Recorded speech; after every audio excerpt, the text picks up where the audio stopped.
Journalist Vishwakarma Valli Lakkoju. Friends, మరి ఒక్కసారిగా మా బృందావన్ పార్క్ టీపీటీ కాలనీలో అయితే 30 సంవత్సరాల క్రితం అలాగా వెళ్ళిపోయాం మేము ఒకసారి. దీని అంతటికి క్రెడిట్ గోస్ టు అని చెప్పాలి అంటే Ravi sir and Madhu sir. మరి ఎప్పుడైతే మనం పూర్వకాలంలోని చూసుకున్నట్లయితే శుభకార్యాలు అవి జరిగినప్పుడు ముఖ్యంగా ప్రతి ఇళ్లలోని కూడా వంటలు వండించి మరియు వడ్డించేవారు. అలాగే ఈ రోజు సీతారామ కళ్యాణం సందర్భంగా ఈ వంటలు అనేది చేయడం అయితే జరుగుతుంది. సో నలభీమ పాకాలు అని అంటాం కదా. సో ఆ నలభీమ పాకాలు అన్నీ కూడా ఇక్కడ జరుగుతున్నాయి.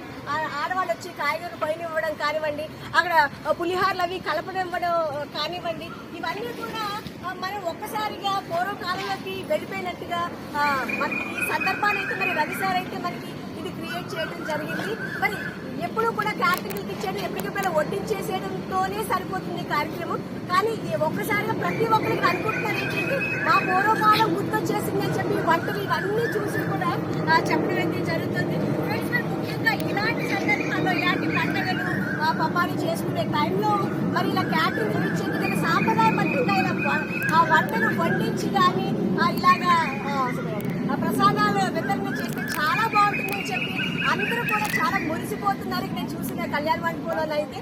సో మరి మీరు కూడా ఈ పూర్వకాలపు వంటల గురించి మరి మీరేం కామెంట్ చేస్తారో తెలియజేసేయండి.